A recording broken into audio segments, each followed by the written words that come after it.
Broadcasting live from Dar es Salaam, this is TVC News. Our top stories. Vice President orders thorough scrutiny on foreign currency shortage.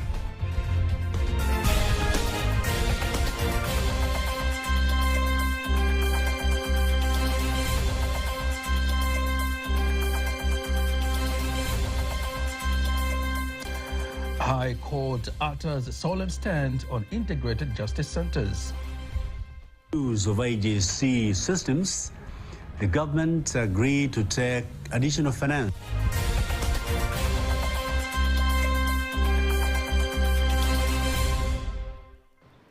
Good evening, I am Nasa Kingo. Just a reminder, you can also follow us live via our YouTube channel, TVC Online, and also get all the latest news through our Instagram, Facebook, and X pages at TVC Online. We start in Arusha, where the Vice President, Dr. Philip Mpango, directs the experts of the financial institutions in the country to investigate thoroughly the current shortage of foreign currency and propose steps that should be taken to curb the problem. The Vice President, Dr. Philip Mpango, who was representing President Samia Suluhu Hassan at the official opening of the 21st Conference of Financial Institutions at the Arusha International Conference Center in the Arusha region, emphasizes the experts to explore short and medium-term measures that should be taken by the Bank of Tanzania, BOT. Here is a report by Sichirila Konkola, read by Faithan Gaga.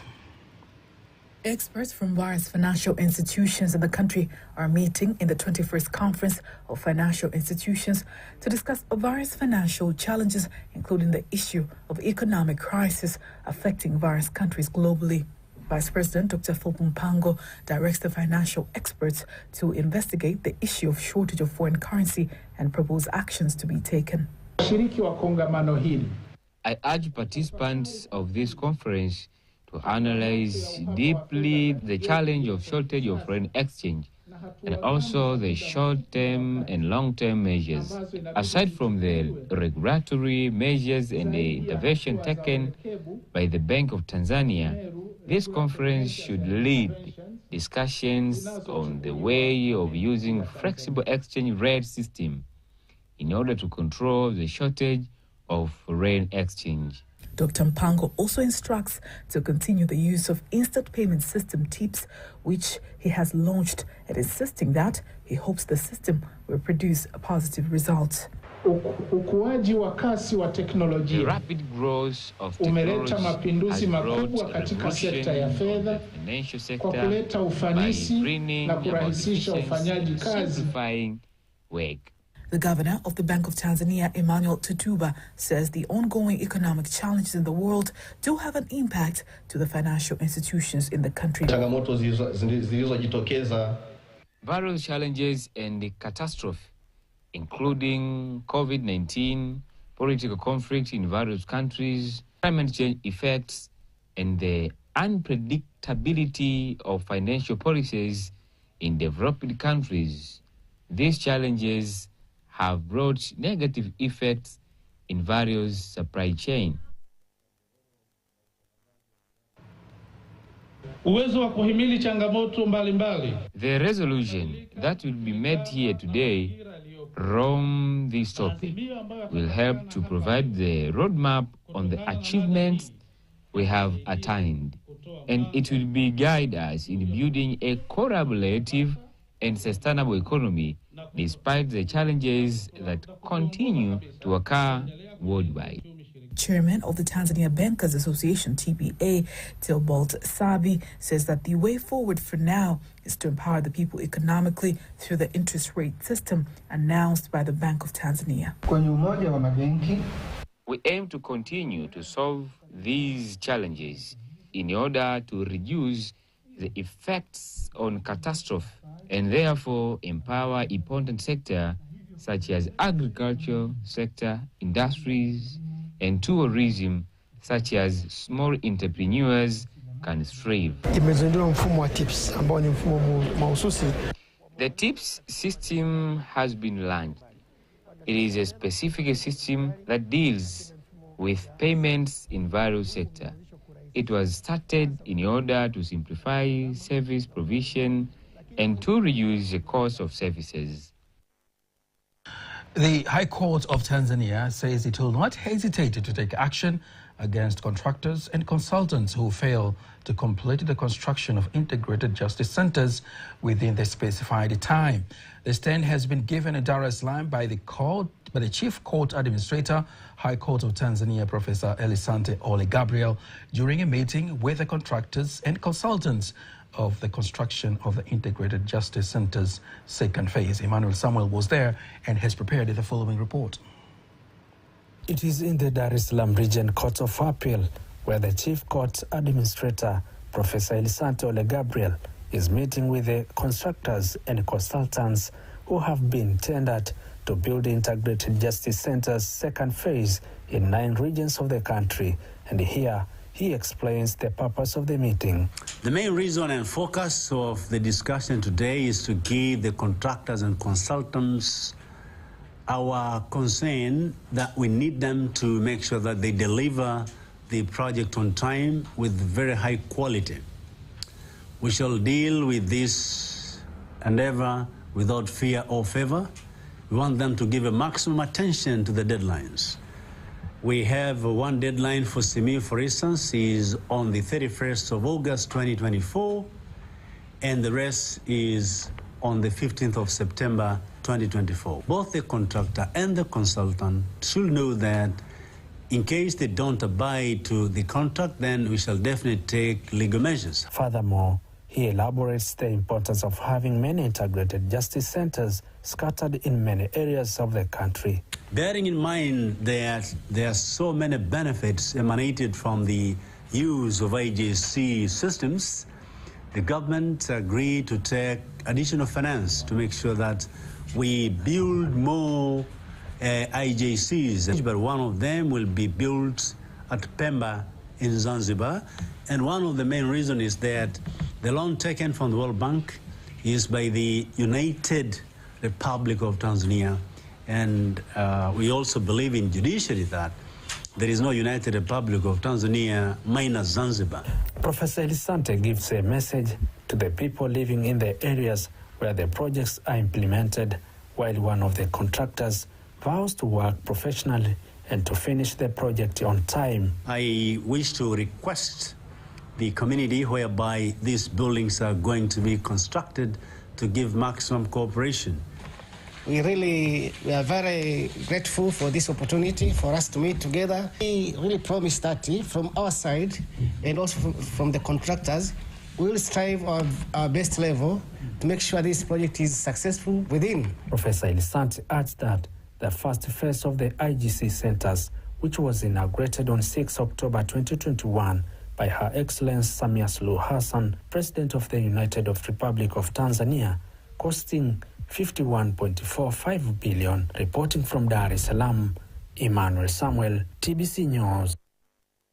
Thank you very much, Emmanuel Samuel, for that report. Remaining in Dar es Salaam, China has been named to be the #1 business partner to Tanzania among 10 leading countries in investment in the country, with investment worth $11 billion invested in various projects, including industries, to be followed by the UK, Kenya, and Mauritius. The revelation has been made in Dar es Salaam by the Director of Investment Services from the Tanzania Investment Center, TIC, Muftar Bunini, while opening the conference on investment in business and the development between Tanzania and China. Rehema Swabili was there and has prepared the following report.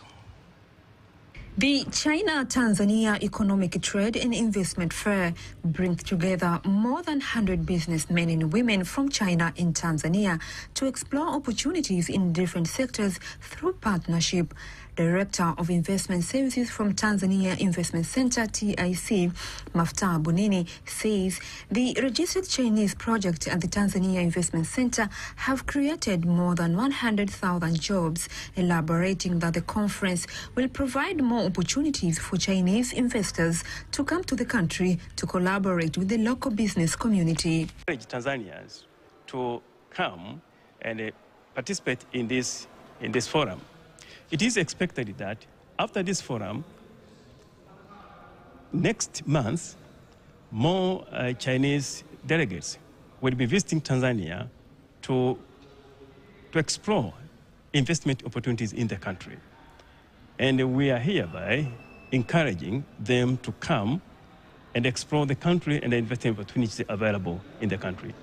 Tanzania Investment Center is committed to service them and to facilitate them to make sure that all their intended projects take off and they do the investment in the country. On the other hand, the Director General of the Export Processing Zone Authority, EPZA, Charles Itembe, says through the EPZA, $2 billion from approximately 35 companies from China have been invested in manufacturing, mining and processing of agricultural products, making positive contribution to the increasing of the export of goods and helping the country earn foreign currency. One factory that has invested through EPZA, through textile industry, it has created about 4,500 jobs, which is quite clear and significant for the economy, but also for the income generation of the Tanzanian. Another important thing probably is a foreign exchange inning. We are continuing to in foreign exchange through this investment that has happened, but again, capital investment that has flied from China to our economy has made a significant contribution. There are a lot of the opportunities in Tanzania. That's why we hope these events can let more Chinese know Tanzania well, let the more China investor to come Tanzania for investment. More than 100 businessmen and women from China have attended the conference, which aims to attract more business and investment to the country. Reporting from Dar es Salaam, Rahima Sibabili, TBC News. The Embassy of Japan has extended $280,068 equivalent to 688 million Tanzanian shillings as financial assistance to 3 grassroots projects involving the construction of girls' dormitory at the Kagera Secondary School, construction of dispensary in Iringa region, and a project of construction of a reproductive and child health building in Ikwimba District, Mwanza region. Speaking during the signing ceremony for the grant assistance for the grassroots projects in Dar es Salaam, the ambassador of Japan to Tanzania, Yasushi Misawa, says the support is meant to benefit the community and uplift the living conditions of the locals, clarifying what moved the embassy to extend the support. Since 1989, when it was established, we have also implemented more than 300 projects. And this year, we are also accepting many applications from many communities, but among many applications, we found that these 3 are especially important, and also these projects can address.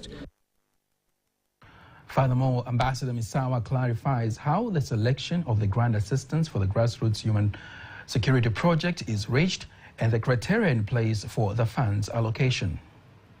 Element and the criteria is how much the project itself can contribute to enhancing the human security, in particular the health level of healthcare and educations. On the other hand, the beneficiaries of the financial support explain how the funds will elevate the lives of the individuals in their local areas. Extended to education sector, following your approval of support for construction of 1 block of 120 girls' dormitory worth Tanzania shillings 255 million shillings at Kagera Secondary School. Thank you very much for your willingness to support the government as our economy is still growing.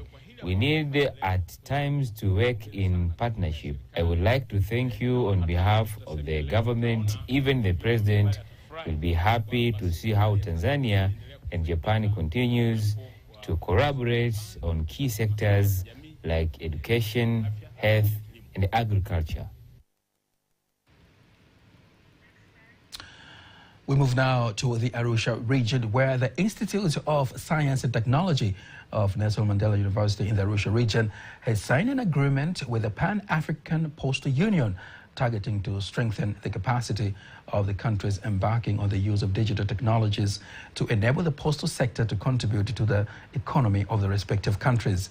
The Vice-Chancellor of the Nelson Mandela Institute of Science and Technology, Professor Maulilio Kipanyula, together with the Secretary General of the Pan-African Postal Union, Dr. Sifundo Moyo, say the move is a key opportunity for the African countries to maximize on the digital technologies that are recommended to be relevant to African countries.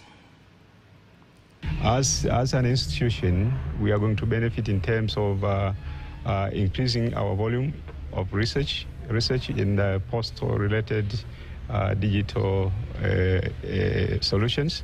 We are going to provide these digital solutions that will propel the postal sector forward here in Tanzania and in Africa at large.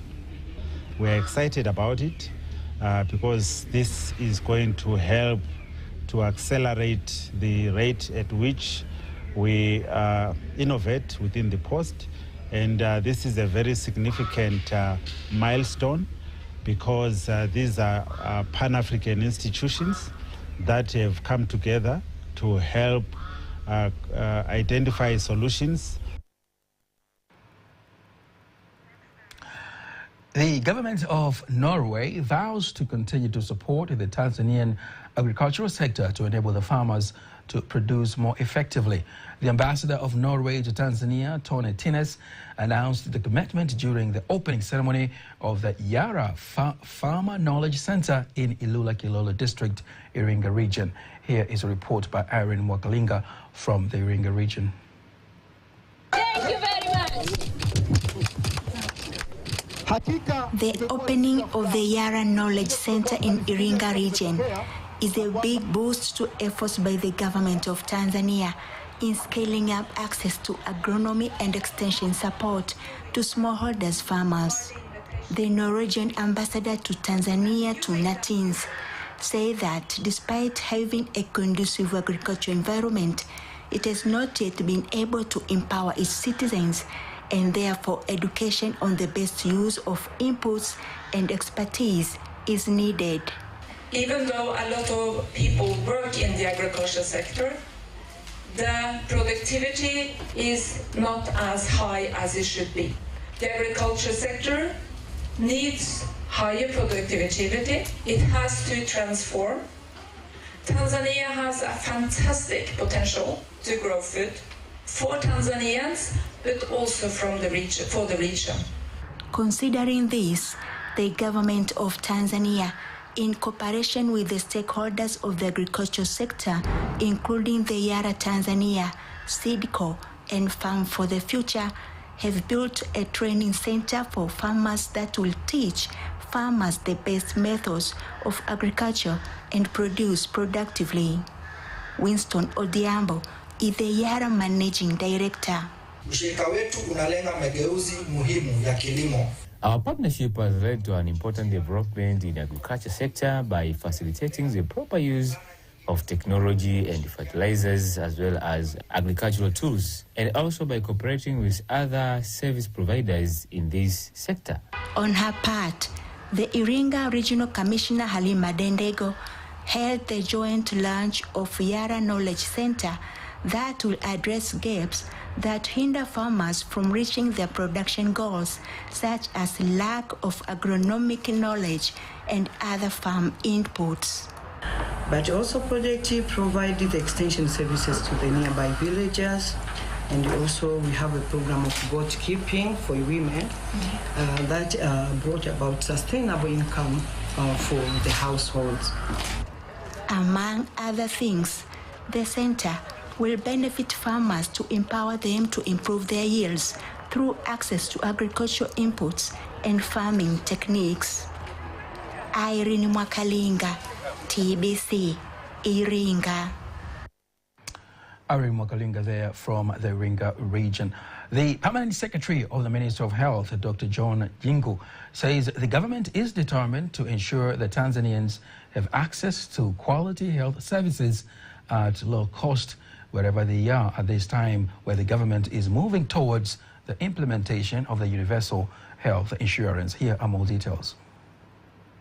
He made the remarks in Dar es Salaam while closing the Backup Health project that aims to strengthen the health sector systems and is being implemented in Tanzania mainland and Zanzibar for a period of 3 years and is funded by the British government in collaboration with the German Development Organization.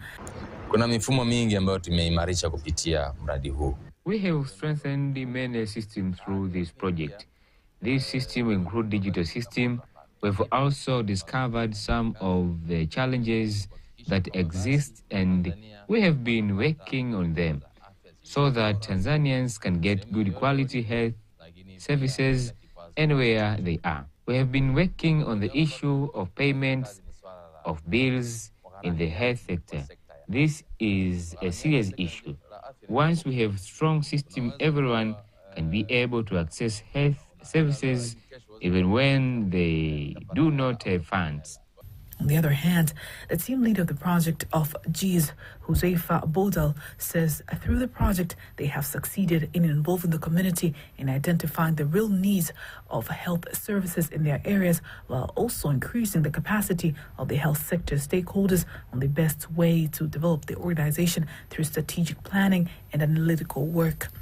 We worked together with the community in Korogwe to look at how the community is engaging in planning and delivery of health services in their community. And the head of development cooperation from the German embassy in Tanzania, Dr. Katrin Bornemann, says the German embassy will continue to cooperate with Tanzania in ensuring that the health sector improves. On the 18th of March, 19th, 18th and 20th of March, we will have governmental negotiations. And my government is planning to commit significant funds to Tanzania when it comes to the health sector.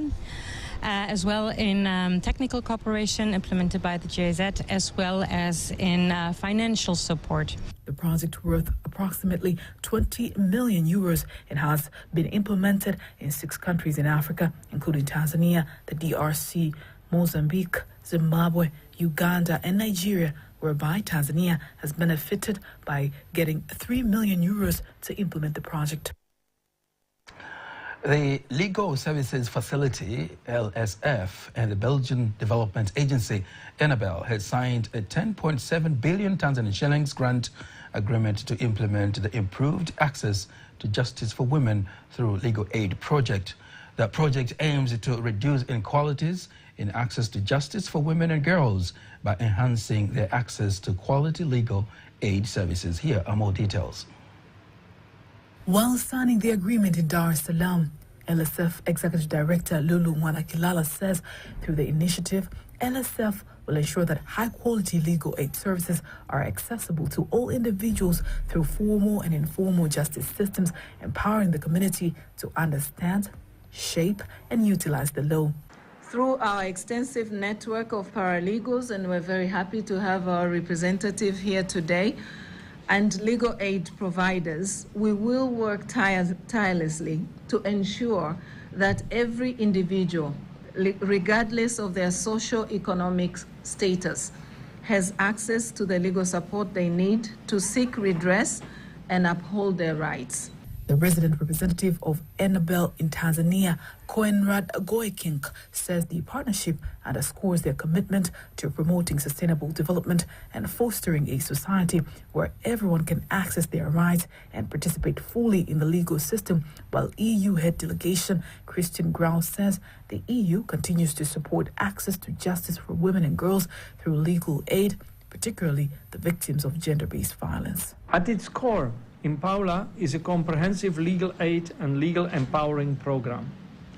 It is designed to address inequality in access to justice and bolster the capacity of organizations like LSF to deliver quality legal aid services to those in need and advocate for a conducive environment for legal aid in Tanzania.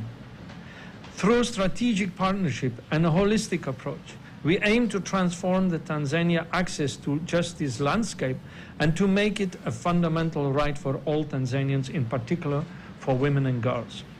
It will be a crucial step inside Tanzania to move forward gender equality, in particular to the girls and the women that are facing gender-based violence. Now, Lulu has already said a word, but I would like just to reiterate that there are three parts in this initiative, three pillars which are relevant. So first of all, there will be the provision of accessible and quality legal aid services. So it means that the legal aid that can be given will have high standards. The challenges, obstacles, and in this case, we want to overcome the obstacles that they are facing in the field of justice. So I think this is a great program. Acting Ambassador of India to Tanzania, Manoj Verma, says the business ties between Tanzania and India is getting stronger, whereby in 2023 the trade volume between the two countries reached $6.4 billion, while in 2024 is expected to reach $7.5 billion. He made the remarks in Dar es Salaam during a meeting to discuss the contribution of Indian citizens to the Tanzanian economic development journey, where, among other things, he says Tanzanian avocado is one of the most popular products in India. Tanzania is going to be set to become, I believe, that second largest trading partner in Africa of India. Avocado business, started in 2022, and it has become very popular in India. India provides duty-free access to Tanzanian avocados and other products also. In fact, India is the biggest export destination of Tanzania. So use the opportunity to notify the audience that even beyond the AFCON, investing in the arts and culture in Tanzania is a good business, because actually Tanzania is quite vibrant, particularly in the traditional dances. On the other hand, the Indian citizens living in Tanzania insists trade between Tanzania and India started before colonialism, explaining that there had been skill exchange between Indians who entered the country and Tanzanians, which is lasting until now. This thing, the link started between India and Tanzania or East African coast since it's a matter of centuries. Even people think, even when Vasco da Gama came, he found out that there were people, there were Indians who plied between India and East African coast well before him. And the major trading center was Kilwa. Our intrigue so far was into what is written in this book by one of the authors from England, and he was originally from Tanzania. His name is Dr. Sipten Panjwani. He has defined our identity of where we came from and who we are now. During the meeting, various issues related to social, economy, and culture between the two countries were discussed. As one day remains to mark the International Women's Day, the Minister of Community Development, Gender, Women and Special Groups, Dr. Dorothy Gwajima, urges the community to support women, especially on issues related to science, technology and digitalization, to uplift women's contribution in science and technology. She made the remarks during the Tanzania Women Technology Conference for the year 2024, which was held in Dar es Salaam. If you have the opportunity to develop a woman in digital issues, just do it. But also if you have a young girl and you can develop her digital, just do it also. We're in a world of technology that needs equality in digital issues. On the other hand, the Director of Programs of Launchpad Tanzania, Angela Karasha, explains how Tanzania Women and Technology Platform continues to be an enabling platform for women, especially in science and technology, calling on stakeholders to continue to support them so that they can reach more women. Conference. We really look forward to more solutions that come up and more programs that are created, accelerated, incubated for these women so that they can get the right support. I'd like to call to the other stakeholders to just reach out more because these solutions are there, the women are there, they're creative, but they really often do not know that these supporters are out there. Furthermore, the participants of the Tanzania Women and Technology Conference explained how they have gained knowledge through the conference and promised to capitalize on the knowledge to uplift societal needs. Wide part, it's huge. So it's not only about programming or coding. One can decide to envelop in other sectors of technology such as cybersecurity or AI, which are currently they are the fast growing sector in technology. Women should be empowered and they should be seen so that they are very powerful people, and if we talk to them and help them either financially or just empower them through emotionally or morally, they can do a lot. Knowledge which I've got in this event, it's going to help me actually first to empower others, to tell others who they have not participated in today's event. Interesting story there. Now, before we wind up local news, let us now take a look at today's exchange rates according to the Bank of Tanzania, BOT.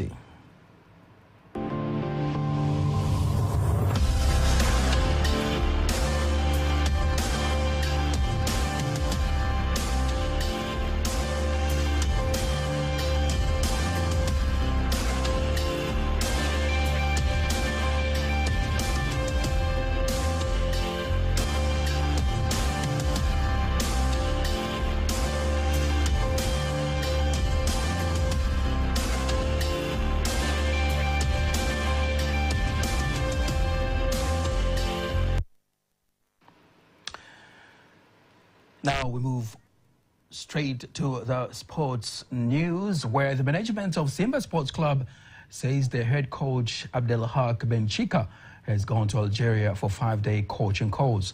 The manager of the media and communication department of the team, Ahmed Ali, says that the team's squad will be under the assistant coach for now. Benchika ameondoka hii leo kuelekea. Our head coach Benchika has gone to Algeria today to participate in coaching course for 5 days. So he will not appear in technical bench for 2 games of Premier League, our match against the Coastal Union and the Singida Fountain Gates. Hence, for this time, the responsibility of our team will be under his assistant coach Faridi and coach Salman Matola. Kwa hiyo taarifa rasmi tu ni kwamba mwalimu amesafiri. Simba will play 2 Premier League games without the head coach. Yanga Sports Club head coach Miguel Gamondi says that their game against Namungo will be a difficult one, but they are determined to do well in that game. Gamondi says his team remains competitive and one difficult to beat, insisting 3 points is a must in that game. We respect a lot. In the first round, we had a lot of problems to win this game. It was so difficult to beat Namungo. We beat in the last 5 minutes, I think. And for tomorrow, I expected a similar game. But every game is different. You cannot think because the other team win or lose, and we won as well. The last game in the league, nothing to do. Yanga will be away to play against Namungo in the Tanzania Mainland League game that will be played at Majaliwa Stadium in Ruangwa, Lindi region. And that's the sports news. We apologize, we're not going to have the international news and the weather update due to time constraints. And that makes the end of the news bulletin. Don't miss our next bulletin in Kiswahili at 11 p.m. On behalf of the whole team, I am Nasa King when we wish you a good night.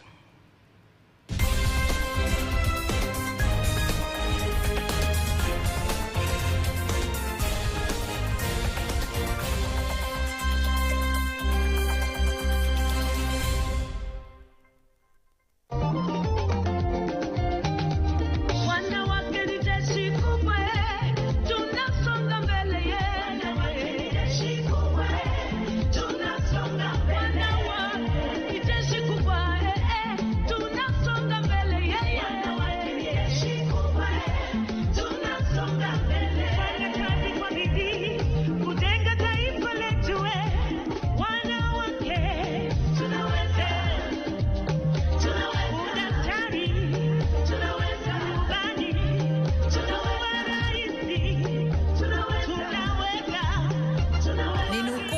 msemo wa Mama Eleanor Roosevelt, mke wa rais wa zamani sana huko wa Marekani.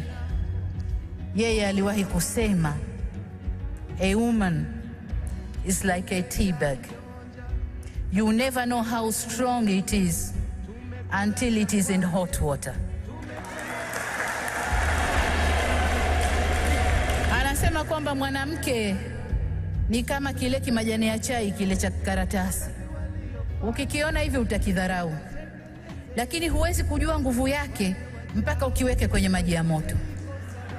Kitatoa rangi mpaka useme basi imetosha. Kwa hiyo huyo ndio mwanamke. Huyo ndio mwanamke. Ndugu zangu, tukiwa kwenye jambo letu tunaweza kufanya. Tunaweza kufanya. Huko nyuma hatukudhani tutakuwa na rais mwanamke na afanye. Lakini kwa sababu niko kwenye maji ya moto nafanya.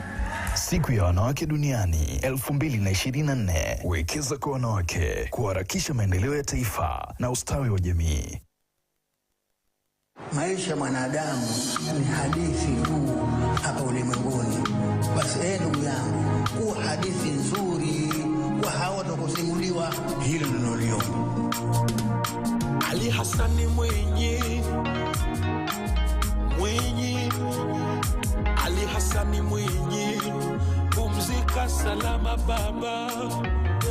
Ali Hassani Mwinyi. Hayati Alhaj Al-Hassan Mwinyi, rais wa awamu ya pili wa Jamhuri ya Muungano wa Tanzania, tutaendelea kukukumbuka kwa karne zote na kuyaenzi mazuri yote uliotuachia.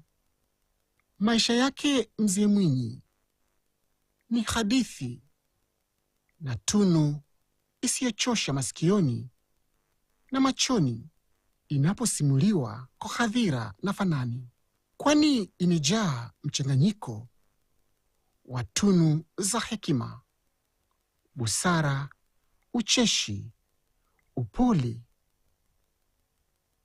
na dhamana ya uongozi bora aliyopewa na Mwenyezi Mungu kwa ajili ya kuwatumikia Watanzania.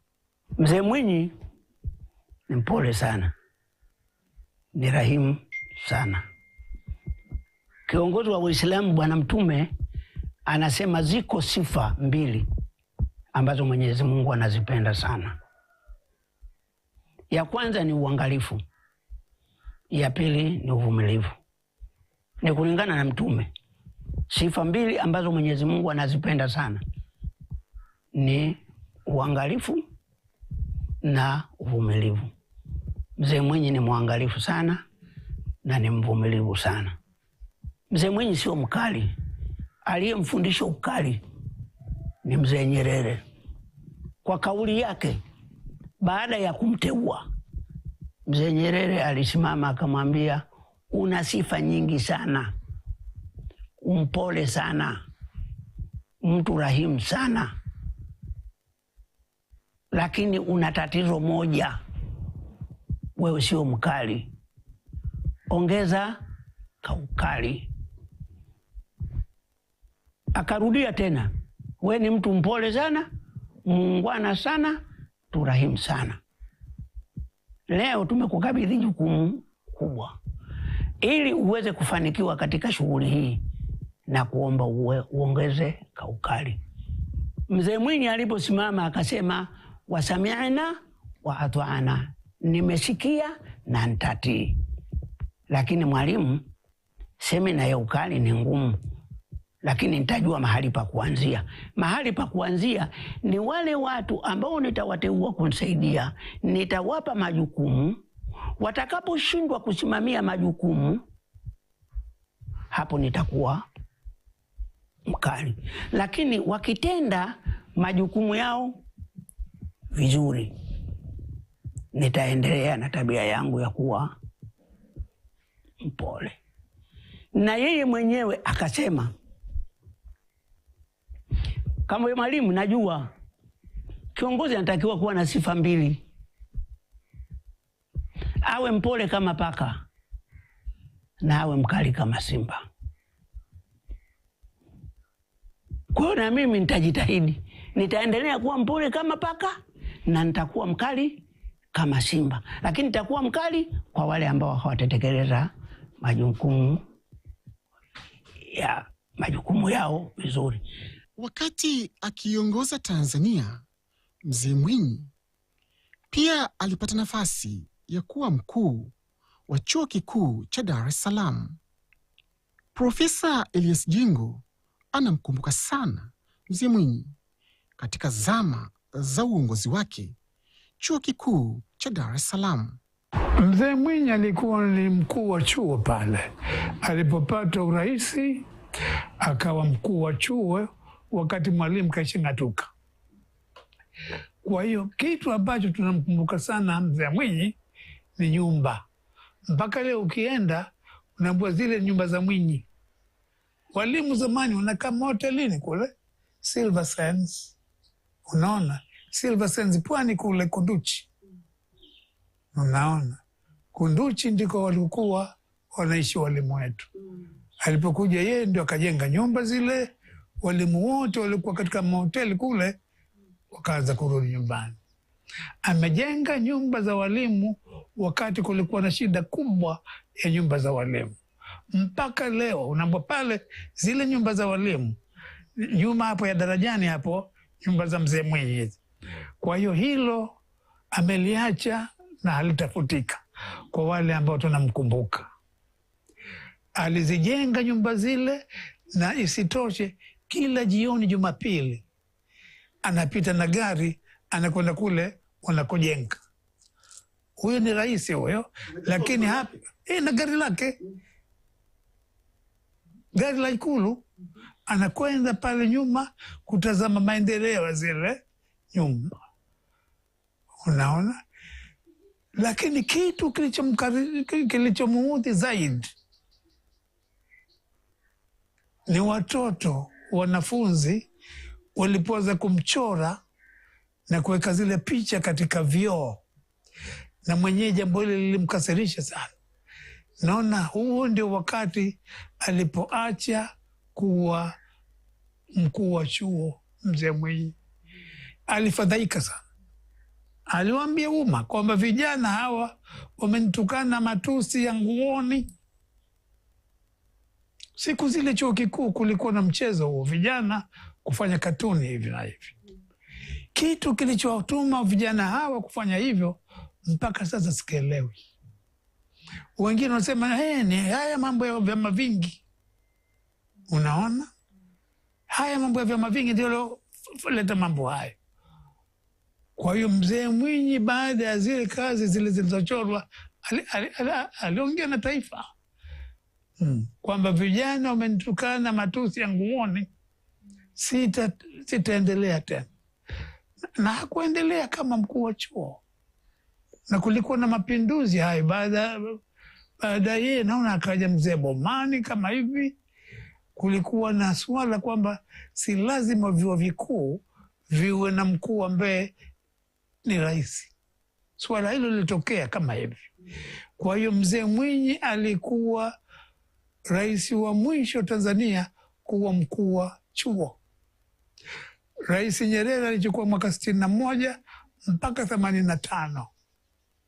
Akawa kwanza alikuwa ni chancellor wa chuo kikuu cha Afrika Mashariki. Kilipokufa akawa chancellor chuo kikuu cha Dar es Salaam, Mwalimu Nyerere. Alipong'atuka, Mzee Mwinyi akachukua ukuu wa chuo kikuu. Lakini jambo lilopambana nalo ni hilo ambalo lilimuudhi, alifadhaika sana. Lakini unajua ni mstaarabu sana mzee yule. Ni mstaarabu, hakutukana mtu, hakutoa tusi katika mambo aliyoongea. Aliona tu kwamba si heri labda kuendelea na kuwa katika hali hii.